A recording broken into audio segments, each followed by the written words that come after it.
నేను చెప్తున్నాను కదా, ఏమని చెప్తున్నాను, విజయనగరంలో రాముడు మందిరం ఉంది కదా, దాని బ్యాక్ సైడ్ వెళ్ళి చెక్ చేసుకుని అక్కడ నిజంగానే టెంపుల్ ఉందో లేదో ముందు ఒకసారి చెక్ చేసుకోండి. నువ్వు నేను అడిగిన క్వశ్చన్కి ఆన్సర్ చేయట్లేదు అంటే నువ్వు ఇక్కడే అబద్ధం అని నేను ప్రూవ్ చేస్తా. మరి నేను అడిగిన క్వశ్చన్కి ఎందుకు ఆన్సర్ చేయట్లేదు నువ్వు? నేను బతుకున్నంత కాలం నువ్వు బతుకున్నదంతా చెప్పకు, తిప్పి నువ్వు అదే ఆన్సర్ చెప్పకు. ఖచ్చితంగా విగ్రహాలు తీస్తా. ఎప్పుడు తీస్తావు? నాకు నమ్మకం ఉంది. ఎప్పుడు తీస్తావు? నేను ఖచ్చితంగా ట్రై చేస్తాను. ఎప్పుడు తీస్తావు? ఎప్పటికి తీస్తావు? ఎప్పటికి ట్రై చేస్తావు? ఎప్పుడు ఎంతమంది ప్రజలు ఇట్లా చేస్తావు? ఎవరు సపోర్ట్ చేయాలి? నీకు దైవ సంకల్పం ఉన్నప్పుడు, నువ్వు ఒక నాగరాణి అయినప్పుడు, నువ్వు ఒక దేవకన్య, ఒక రాజు కూతురు అయినప్పుడు నీకు ఒకరు సపోర్ట్ ఎందుకు?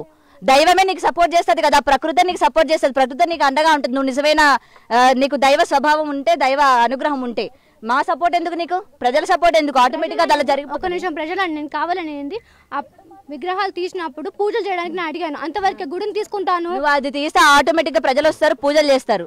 సరే, నువ్వు ఫేక్ అంతా బబిత, నువ్వు ఫేక్. సరే ఇప్పుడు మీరు ఫేక్ అని అనుకోండి. అనుకోండి కాదు, నువ్వు ఫేకే. సరే ఫేకే, ఓకేనా?